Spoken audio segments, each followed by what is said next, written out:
Welcome back, everybody, to the World Championship Series. It's time to move on from Group A. It's time to go in to Group B. To help me do that, joining me on the desk is In Control and Todd. And a fantastic start to the day here. Group A was brilliant. Jeff, you're usually the first one to jump in very quickly. I'm always here. I'm waiting for you, Todd. All right. Yeah, it was a great start here. Saying, Group A was a great. I'm kidding. Go ahead. Yeah. Whoa! Don't punch me in retirement, bro. You're the specialist for this. Let's keep it serious, yes, guys. Anyway, yeah, great start. A lot of good games. Like we always say, you know, we're gonna see good games, but doesn't really get any better than this. Like these, what a game. We're just saying. I know. I agree with you, but it is funny because it is our job to be like every game's an amazing game, but actually, those were good games. And let's hope Group B is as well, because we've got some players fighting for contention as well. We have 3 players left in Group B. We can take a quick look at the bracket, as we already have 1 player who was advanced in first place the other day, yesterday, Thursday, Tuesday. Betrayus, GunGFuBanDa and Sen fighting our next match. With, yeah, can we just all do this again, including you two? GunGFuBanDa versus Sen is the game upcoming, and the winner of that will go up against Snoot for a place to go through in 2nd place. Interesting match. I think both GunGFuBanDa and Sen have something to prove. I think neither of these guys have a lot of people that are like, oh, these are the guys to look after. So it's kind of up to them to, in this elimination match, say, hey, we have a shot. And then I think what's interesting is kind of like in Group A, one of these guys will then have to play the, I don't know, the killer or whatever you want to say, the guy that's going to have to be the spoiler. Like, it's also Snoot that has a chance to go to BlizzCon. It's also Snoot that if he were to lose here, would get very emotional, upset, and rightfully so. This is not where we expect him to be. Well, let's talk a little bit about our first match then. Let's talk some about Sen. Sen came into this weekend. We didn't really know what to expect from him, but he played pretty well against Snoot in his first match. He lost it, but he still played pretty well. We were saying, for those, I mean, a lot of us, I mean, we all watch these games, but I was actually lucky enough to cover these games in Burbank, around 32. Sen looked worse winning or taking 2nd there than he did losing his first best of 3 against Snoot. Like, I thought he played a lot better there, much crisper, better mechanics, decision-making was on point, and yet he still lost. So now we see him here in this matchup, and he's going up against GunGFuBanDa, who I mean, go ahead, Todd, talk about GunGFuBanDa, but I think it's a great match. Yeah, it is. The thing is, with Sen, he's a living legend. Like, he comes here, he's one of the guys that practice. Actually, he is the guy. I'm not even gonna sugarcoat it. He's the one guy that practices the least when he's there. He's like playing Facebook games all along, sleeping, getting some food. That's it. And I asked him about it, and he was like, well, it's not really about the practice that you get 2 days before your match. It's all the practice that you get before that is going to be important. And it really showed that he's been working hard in some of his recent games, but at the same time, he's had a little bit of inconsistency. So now up against somebody like GunGFuBanDa, who's one of the new kids on the block that's working very, very, like, on the contrary, GunGFuBanDa backstage, he's chaining back-to-back ladder game. He's not stopping, and he's very high ranked on the European ladder. It's a huge contrast that there is between these two guys.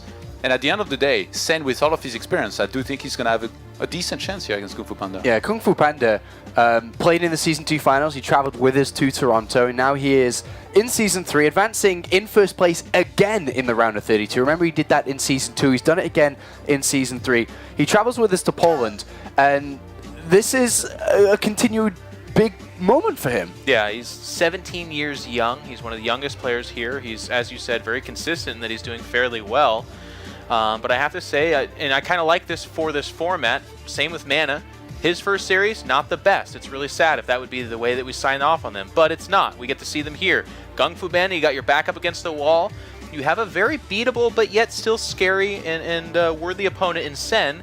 Show us what you got. What do you think GunGFuBanDa's done the last day? Because he did qualify on Tuesday, had a free day on Wednesday, coming into Thursday. He knew he'd have to play against 2 Zergs in a row. What type of preparation would he have put into this? I think watch a lot of VODs, play a whole bunch of ladder, and think a lot about his match. Is probably the way he went about it, to try and make some good adjustments from when we last saw him, and if he comes to the right conclusion. At the same time, though, much like I talked about, Sen is a very hard opponent to get content on unless you're studying Facebook games, which is also a professional if you see him backstage. So yeah, it's very hard to really study anything from him. How would you rate GunGFuBanDa's performance against Betrayus? Because he's already played one Zerg in this tournament, and it was a very difficult game. We saw how well Betrayus played, but how well did GunGFuBanDa play against him? He played okay.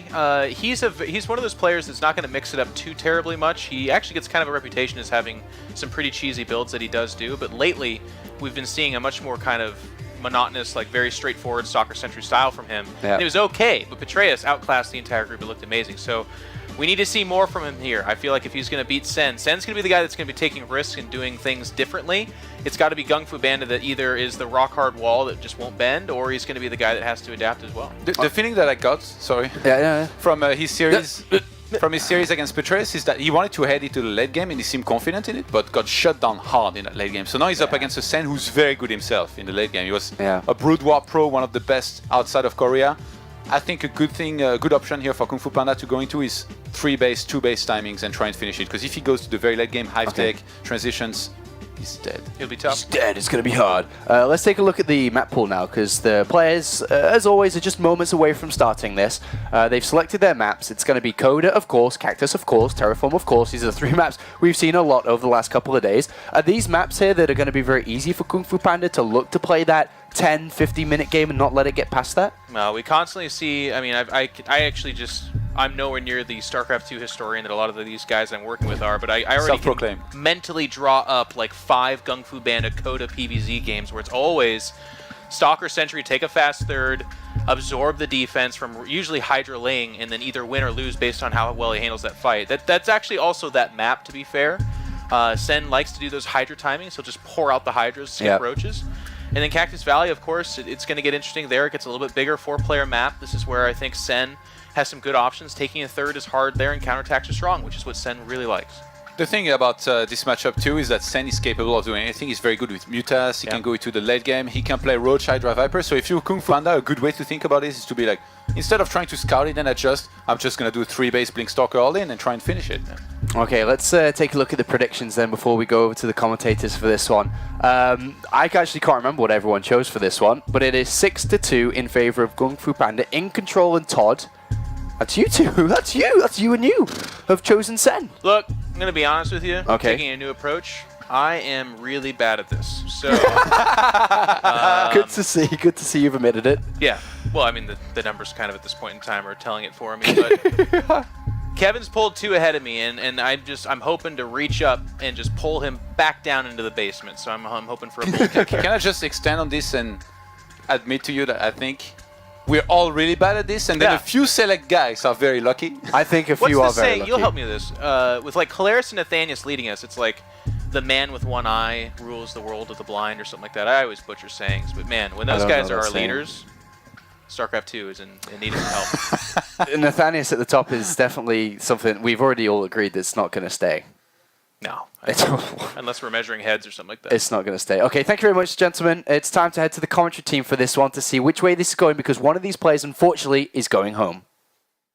That's right. Sen versus GunGFuBanDa here for a ZVP. And overall, I mean, these are 2 players from very different regions of the world and are very unlikely to have ever really known too much about one another, let alone actually be able to play one another. Well, you know, GunGFu was still in the cradle when Sen was like winning championships. Like, these guys come from very different eras, and Sen has seen it all. He's been to BlizzCon 3 times in StarCraft 2's history, every time placing top 6 there.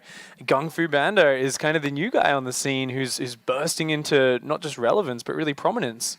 It's a really odd match, though. You've got these guys with no history together, and when they clash here, it's all going to come down to who's standing at the end. Let's try to figure it out now in our elimination match of Group B, as we have GunGFuBanDa going up against Sen. First map, indeed, will be Coda. We have spawning down at the bottom right-hand corner. It is our blue Zerg representing Hong Kong Attitude. It is Sen.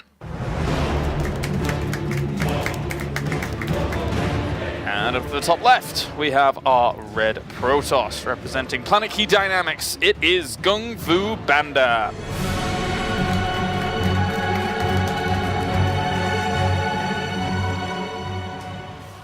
Spawning in here on Coda, this is, of course, an elimination match, as is every single set today, which does make it such an exciting format. And you've got to keep in mind both these guys don't want to be throwing it away, but what I find especially interesting about this match is the clash of styles we see. I mean, GunGFuBanDa is known for his aggression, right? This is a very aggressive player, loves to do some sneaky Dark Templar plays, lots of cute timing attacks. And Sen on the other side of things, I guess I see him as like one of these very old school players where he likes to really try to macro up very heavily. Yeah. But I feel like once he gets to the mid game, he doesn't really try to head towards Hive Tech. He's very like, stay on that mass Roach Hydra, maybe add some Vipers in the mix, but it's all about the Zerg Swarm, throwing wave after wave at GunGfu. So you've kind of got GunGfu, who's got this very early game prominence, and then Sen, who in the mid game wants to finish it. And there it does create a real clash of styles. And it's an interesting thing that you bring up, because stylistically, if that is something that Sen is going to be bringing to the table here, GunGFuBanDa has a lot of experience against similar kind of styles in the German region, going up against Zergs like Lambo, for example, one of our most recent well, I was about to say EPS champions, but Meisterschaft champions. So that's definitely something that he may be able to consider here if he's able to spot similar nuances to him when he's going in towards that mid game. Absolutely, and it's something where there are so many options available, and that's what is going to keep Sen on his feet. Of course, both these players at such a tense moment are going to be thinking about what are all of those options.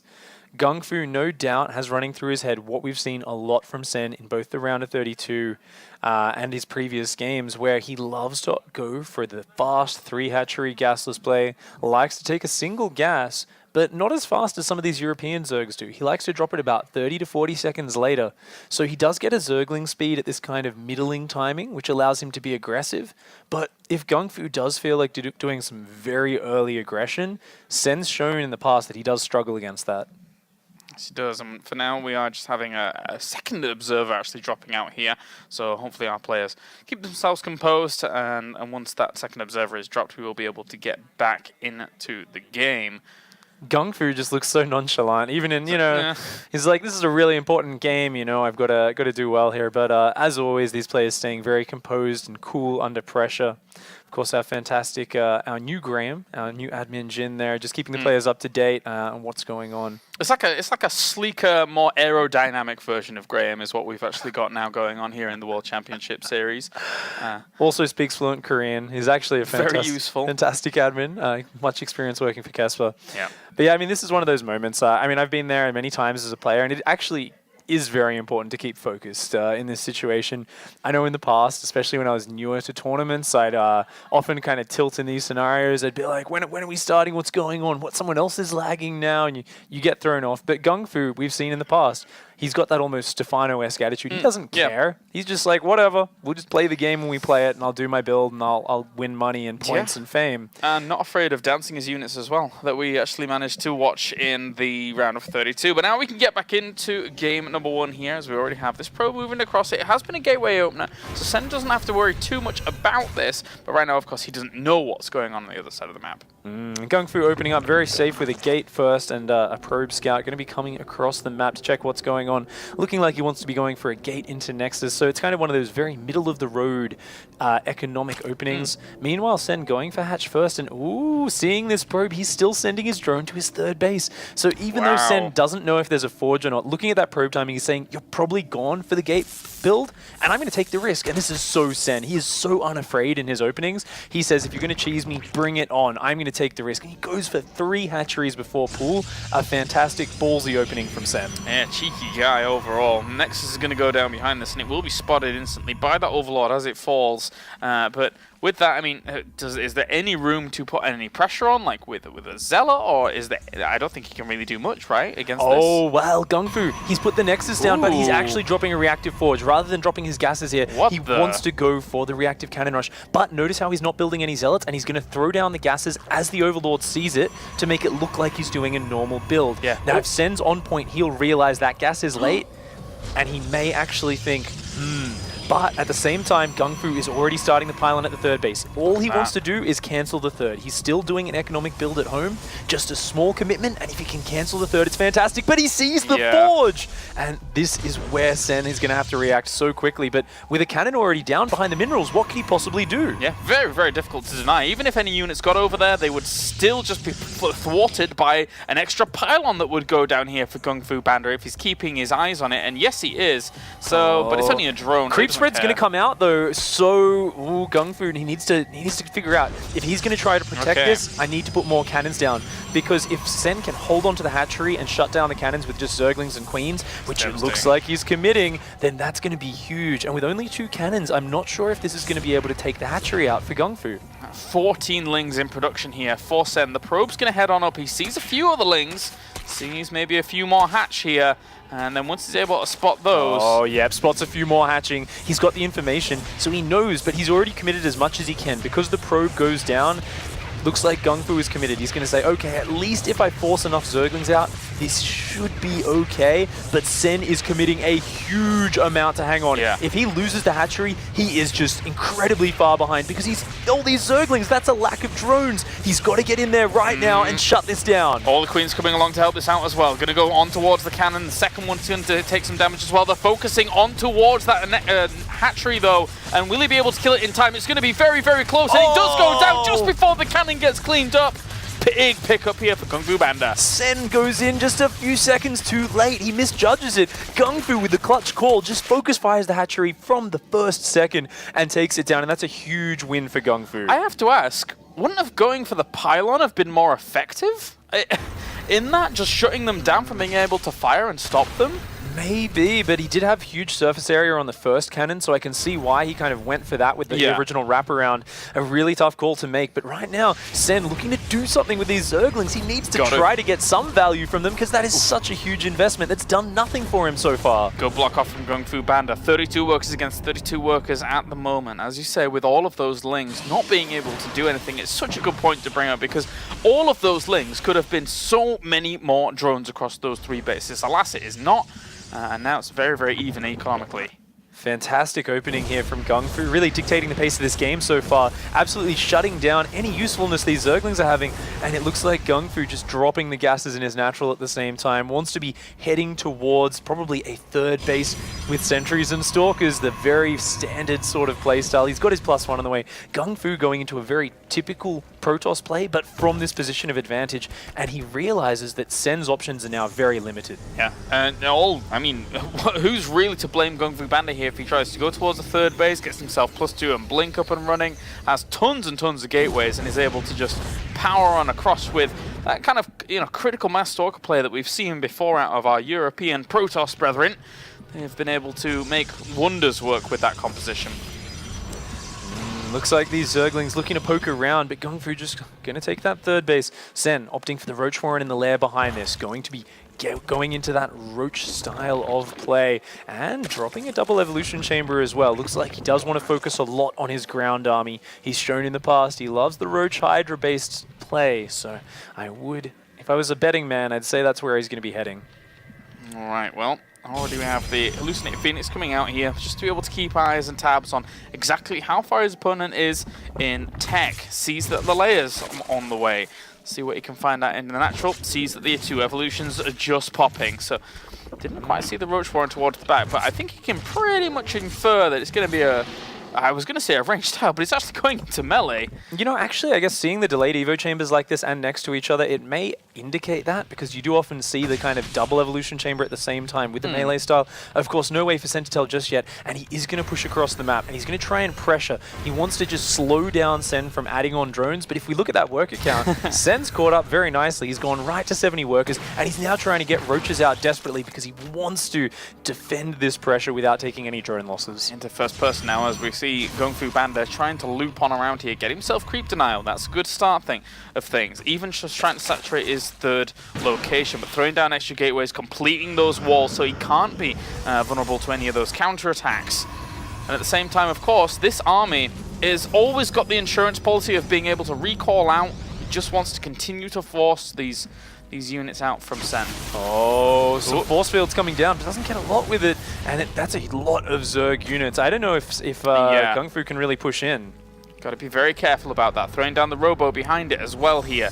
With +2 and Blink still on the way. Infestation Pit's already gone down. And now, this is where GunGFuBanDa really needs good information as to what's going on there in regards to his opponent's setup, where he's, the direction of this game is going. Because a lot of roaches can often mean the opposite, but GunGFu needs all the intel he can get. GunGFu being forced to retreat here. Sen is out for blood, wants to trap these units. Oh, it does stall for just a moment though, and it looks like GunGFu with his tactical retreat is doing very well, picking up a lot of speedlings as he falls back, but he's using up a lot of force fields, and this is a very fearsome number of roaches, so GunGFu needs to be a bit worried about the counterattack. Yeah, and we'll recall out now. The longer it delayed the recall, actually, the more opportunity the roaches would have had to counterattack, because they would have been closer. But the Hive is morphing in. So is the Spire as well. +2 and Blink going down here for GunGFu. They're about to finish up. But again, still needs good intel. He flies in. He sees the Hive morphing in there with his hallucinated Phoenix, which is very important here. What an important scout. Seeing no Hydralisks out, a large Zergling count. He knows exactly what's happening. And we do see a Templar Archives going down. GunGFu wanting to round out his tech maybe with some Storms, some Archons to buffer, and he's already adding Immortals into his composition to deal with these roaches.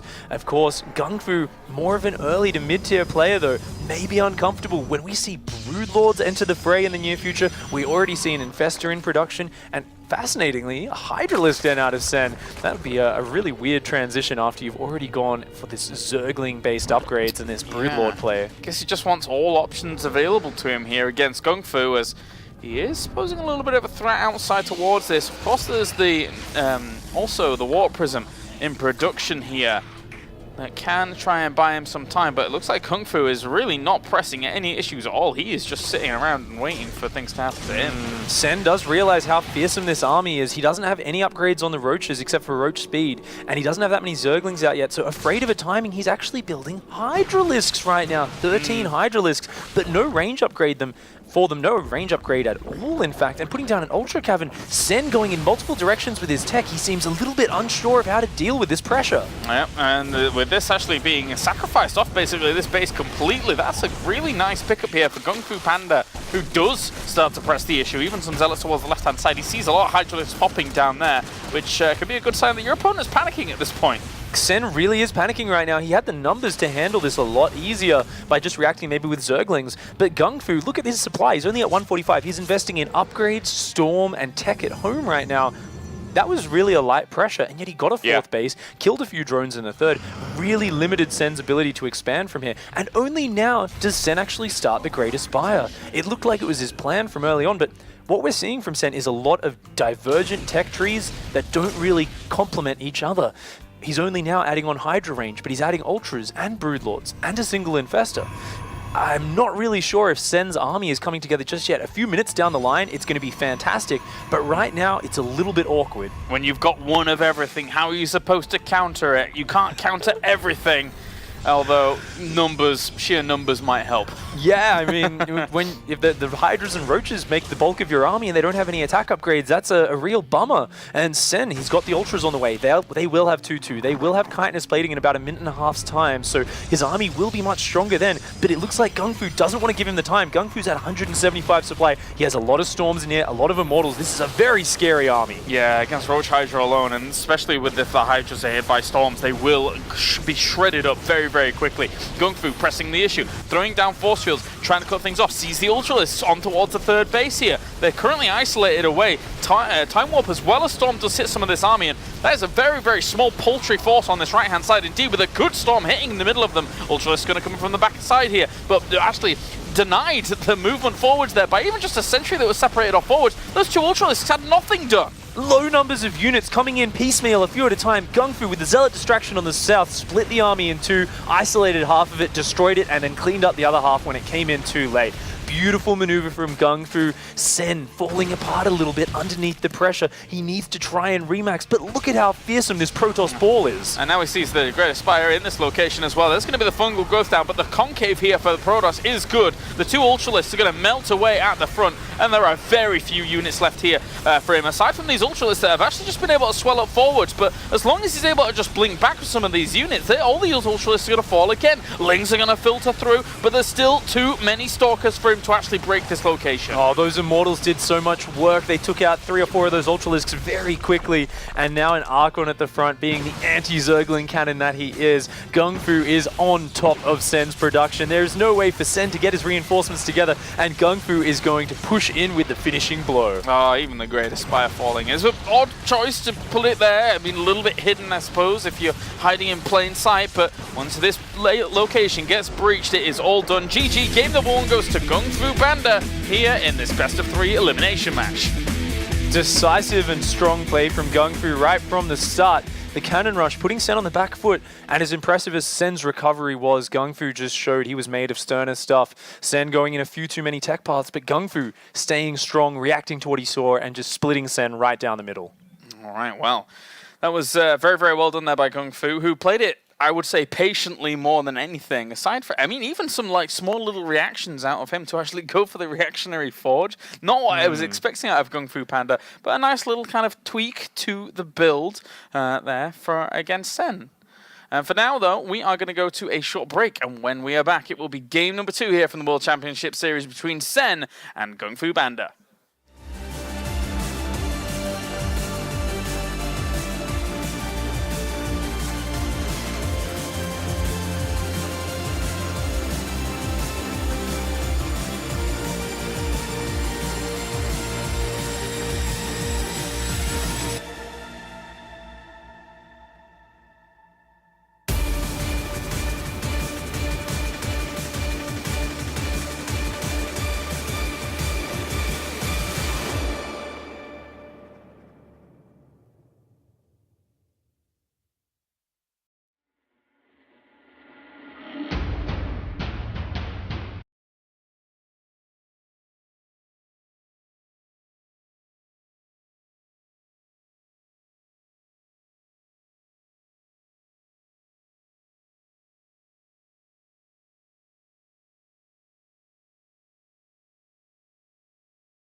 Welcome back to the World Championship Series here for game number 2 between GunGFuBanDa and Sen, of course, as right now Sen faces down elimination here, Pig. And of course, we saw quite the wacky and wild game for a little bit there in the start of this, and really spreading his tech everywhere. What does Sen have to do to kind of knuckle down and really tighten the bolts up here on Cactus Valley?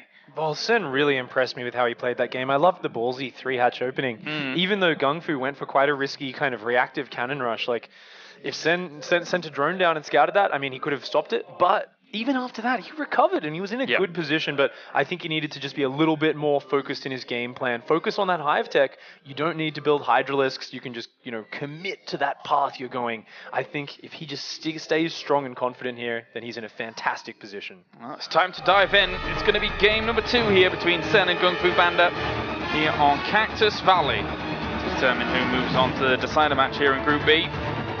We have spawning down to the bottom left-hand corner. It will be our blue Zerg representing Hong Kong attitude. It is Sen.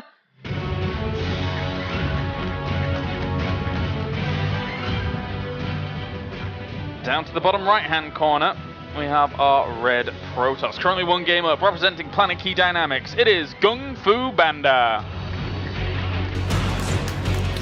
I do like saying his name. It's a fantastic name. One of the most mispronounced player names, but he is such a decisive player, and I was really impressed. I actually felt like that last game, Sen was heading to his comfort, well, one of his comfort zones, adding in the hive tech and just kind of batter down GunGfu with like some Broodlords and Ultralisks mixed in with your Roachling, and I thought, oh, this is the stage where we saw GunGfu struggle so hard against Pet, but he kind of scouted what was going and immediately was like, all right, I'm just going to make Storm, add a few Immortals, and I'm going to push. I'm going to just charge in there, and he found it. An opening really well and pushed right through Sen's defense. I especially love, I think one of the most exciting parts of GunGFu's play is his ability to distract Zerg players, always sending in those Zealot counterattacks right as he's pushing with his main army in another area, and that always seems to be where he opens up those holes in their defense. Time for the gateway opener this time here for GunGfu, who is going to be checking cross spawns first of all locations. I was a little bit wondering as to where his probe was going to go, but it's going to head all the way over the other side here. Interesting.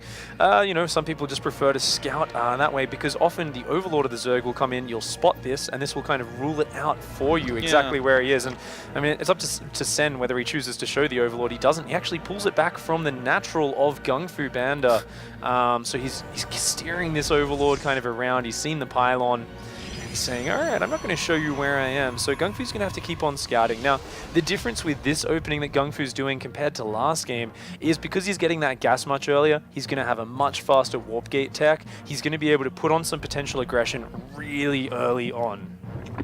Right, and third hatchery is going to go down here whilst GunGfu once again sends his probe in the incorrect direction, but obviously now seeing that neither of those locations were the case. He's ruled it on out, as well as this Overlord having shown itself. So there's no down towards the bottom left, but at the moment, Sen is getting away with quite a lovely opening here, having plenty of economy to fall back onto. Absolutely. I mean, Sen's opening up with a fast 3-hatch gasless, but if we look at Sen's Overlord, he has spotted the lack of gas in GunGFuBanDa's main base, and he sees no Stalker building here. So what he's looking for right now is, are you going to chrono boost that cybernetic score, and are you going to take that second gas? And interestingly enough, GunGfu actually building a Zealot out of his gateway, not a Stalker, not too worried about being scouted right now, but on Sen's side of things, he has to be thinking, are you going to chrono boost that Cybercore now that my Overlord's leaving? Are you going to hit me with a fast gateway attack? And this is exactly what GunGFu's starting to do.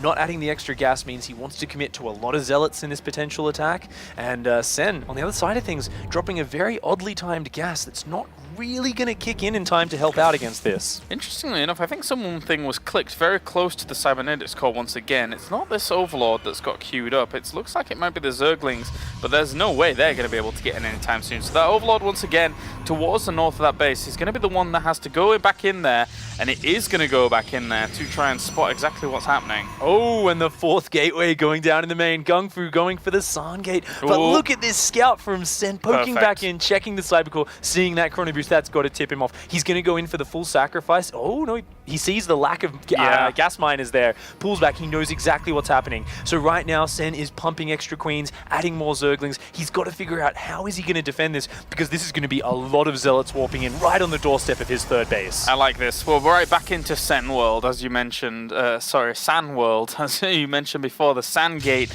and this 4-gate Zealot pressure that we saw a long time ago in the World Championship Series now won San, a very infamous Protoss in that regard, a lot of games, to the point where he almost had I think he did for a long time up until BlizzCon, 100% win ratio in this matchup. So it can be strong, but it's been figured out. Now it has, and the thing is, GunGfu knows it's been figured out to some extent, so because it's been scouted, he's actually added a second gas behind this, hidden on the back of his natural, and a forge, and he's actually not committing. He's chrono boosting probes, and this is the moment here where Sen sees it. Sen, on top of his scouting, sees the second gas, sees sentries at home. He says, hey, these aren't zealots outside my base. Instantly, we see Sen is going to probably start some more drones up in his production tab, seeing this extra gas as well. Sen will know that he's safe now.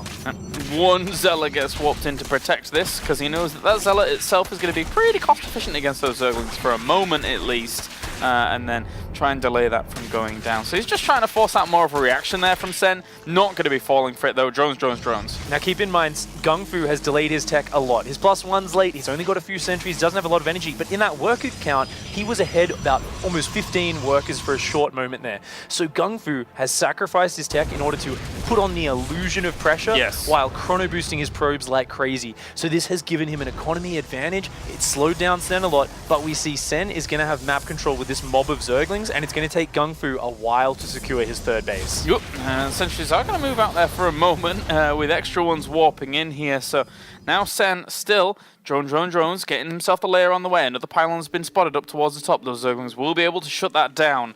And he doesn't really need to make any more here, as much as GunGfu would have loved to have tried to move out with those sentries and then force out more units. There's already too many Zerglings for him to ever do that. I mean, it's great overlord positioning from Sen, spotting all these pylons, figuring out where it all is, but because all of those Zerglings pulled back just to deal with a probe and a pylon, this Nexus is allowed to go down, and this gives GunGfu a little bit of time to try and secure that, because if GunGfu can get this up, he knows Sen's being slowed down. He's going to be really happy, but he's going to need a solid defense here.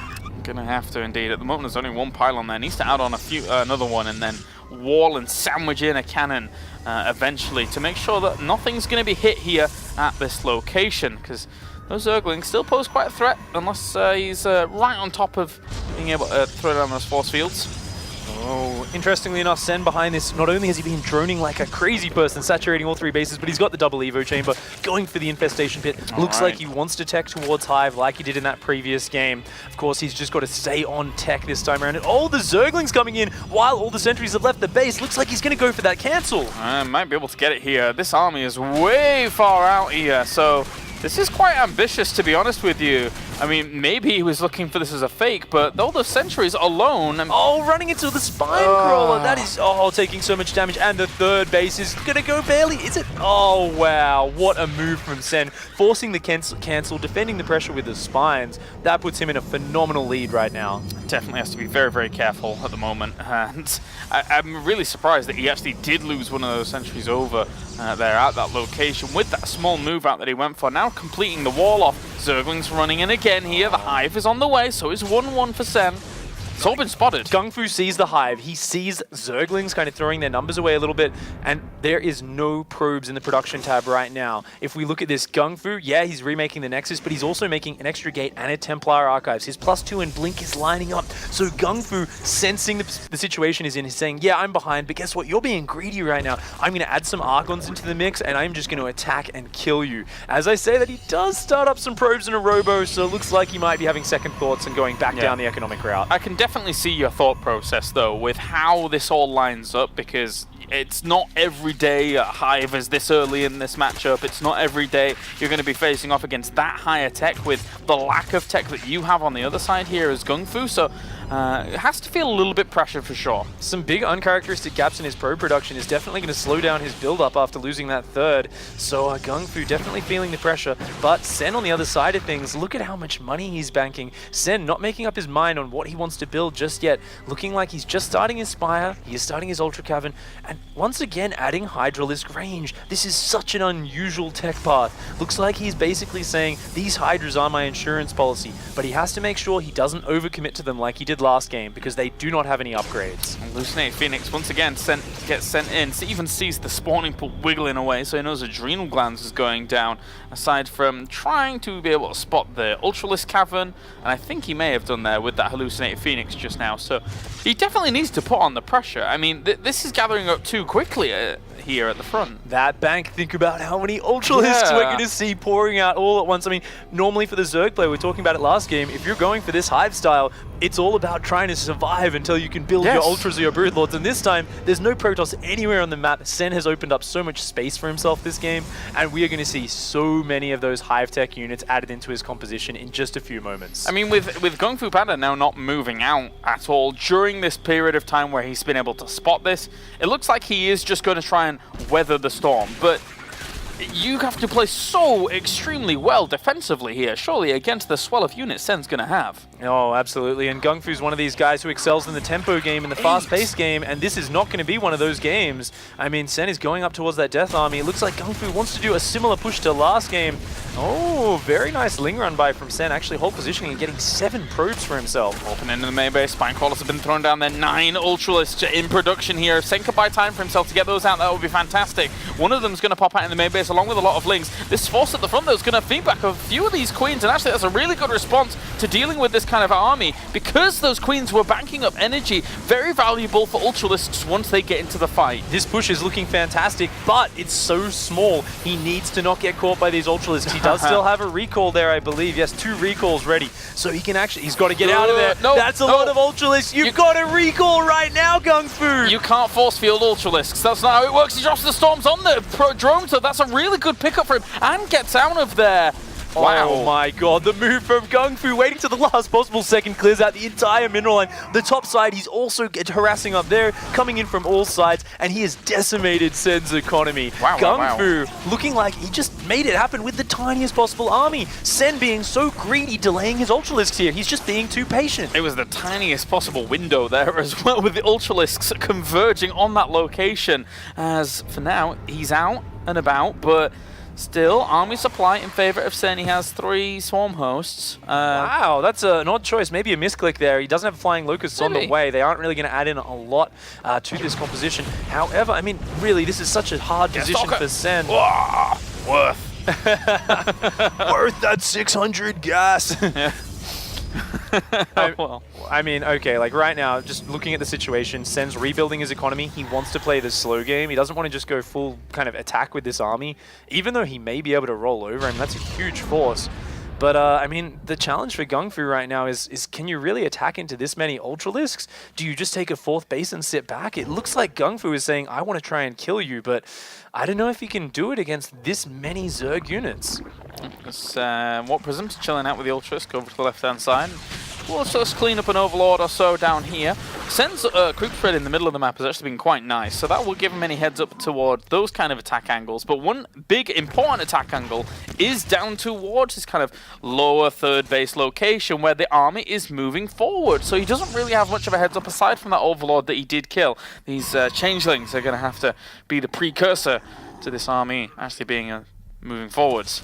The changelings see everything. This is still quite a small ball. There isn't that much meat in front of it. But once again, it's GunGfu. It's all about the harassment at the same time as the army, pulling him out of position up the top. And the main army starting to thrust through. He's going to try and launch his way in here and abuse this choke point. Sen cannot attack into that choke. Yeah. This is a fantastic abuse of positioning by GunGFuBanDa. Especially if he can keep the Immortals alive behind the gateway units here. He's actually hallucinating a lot of Archons there to try and tank up some of the damage. A brilliant move here from GunGFuBanDa. Is he going to be able to work out? Looks like it's doing a lot of work. Indeed, the Ultralisks melt away. Absolutely absolutely nothing to buffer, no blinding clouds or fungals to support. The Ultralisks on their own are destroyed by the Immortal Archon combo. Where are the 5 Broodlords? There are 5 Broodlords morphing in. He doesn't have that much anti-air to be able to deal with those, but he actually finds 2 onto the left-hand side with the small number of Stalkers that he has, and they're eventually going to get chipped away at. But he's done so much damage aside from these Broodlords morphing in. There you go, GG. GunGFuBanDa takes the series 2-0. Such precise play. Once again, looking like he was finding himself in a hard position at multiple points in that series, yet always finding his way out of it, always attacking in multiple places at once, and always finding the openings. GunGfu, once again, just forcing the victory. Really well done there from GunGFuBanDa as he keeps himself alive. At the same time, though, Sen is now eliminated here from the World Championship Series. We'll head over to the analysis desk to see what our lads think over about that series. Thank you very much, James. A good 2-0 for GunGFuBanDa. A little bit disappointing there for Sen, but the German advances, Todd. Yeah, he did the job in the end, and I didn't expect Sen to play this greedy in, taking a big risk, not starting units for this long, and I think that's why I predicted him to win, but in the end, played a little bit risky here and got punished for it.